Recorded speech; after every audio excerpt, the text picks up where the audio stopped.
अगर आप बैंक में अपने आर्थिक लेन देन के लिए पहुंचते हैं तो आपके लिए ये जानना जरूरी है कि यहाँ लुटेरों की आप पर नजर है। ये अनजान हो सकते हैं और जानकार भी, लेकिन पुलिस ने अक्टूबर माह में बैंक के सामने से हुई एक लूट का खुलासा किया है, जिसमें झांसा देकर लूट करने वाले 3 लुटेरे पकड़ाए गए हैं। आंध्र प्रदेश की इस गैंग के लूट की वारदात करने के कारनामे बालाघाट ही नहीं बल्कि अन्य जिलों में भी सामने आए हैं। अतिरिक्त पुलिस अधीक्षक विजय डाबर ने मामले का खुलासा करते हुए बताया कि अक्टूबर माह में सेंट्रल बैंक के सामने लूट की वारदात घटित हुई थी, जिसमें बोधा निवासी संतोष मिश्रा मकान निर्माण के लिए बैंक में राशि निकालने के लिए पहुंचा था और बैंक से उसने 3 लाख रुपए निकाले भी और बाहर आया। इसी दौरान 2 लुटेरे बैंक के भीतर आए, जिन्होंने ये रैकी कर रखी थी कि इस व्यक्ति से लूट करनी है। जैसे ही वो बाहर आया तो एक लुटेरे ने उसकी शर्ट पर बिस्किट खाकर थूक दिया और कहने लगा कि आपकी शर्ट पर कुछ गंदगी लगी है, इसे साफ कर लीजिए। अपनी शर्ट को साफ करने के लिए संतोष मिश्रा ठहरे। इसी मौके का फायदा उठाकर 2 लुटेरों ने उनकी 3 लाख रुपए की रकम उड़ा ली और मोटरसाइकिल में बैठकर फरार हो गए।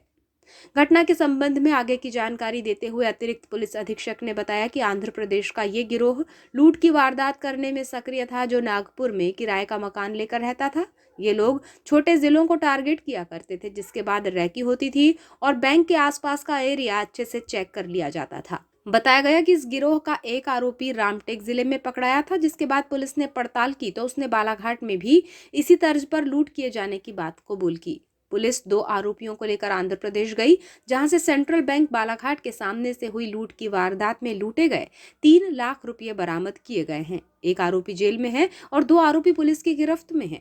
एएसपी ने बताया कि इन आरोपियों से पूछताछ की जा रही है। 10-20-22 को थाना कोतवाली में गुलमा के पास में सेंट्रल बैंक है, वहाँ पर फरियादी बैंक से पैसा निकालकर बाहर निकला था। उसी दौरान आरोपी ने उसके ऊपर बिस्किट खाकर थूक दिया था और उसको ये बोला था कि आपके शर्ट पे पीछे गंदगी लगी है, और यह बोलकर उसके जो है उससे 3 लाख रुपए इसके द्वारा जो निकाले गए थे बैंक से वो चोरी कर लिया था। मैं बताना चाहूँगा कि संपूर्ण घटनाक्रम में जो है जो गैंग पकड़ी गई है, ये गैंग आंध्रा की है और साथ ही ये इनके द्वारा रामटेक में वारदात की गई थी। तो रामटेक में जब पूछताछ के दौरान इन्होंने बालाघाट की भी घटना स्वीकार की थी।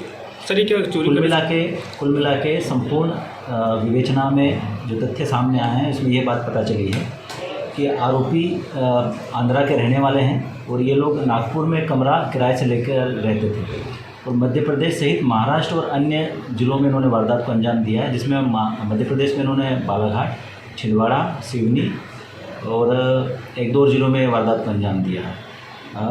ये लोग रेकी करते थे। रेकी करने के दौरान अपने साथ मोटरसाइकिल पे 2 व्यक्ति आते थे। एक व्यक्ति बैंक के अंदर जाता था।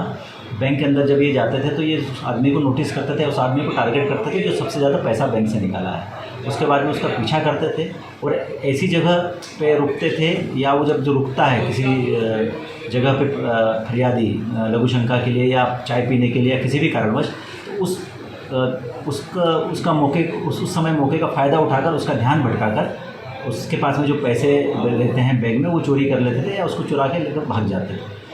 शहर में संविधान चौक के पास इसी तरह की एक अन्य वारदात भी हुई थी।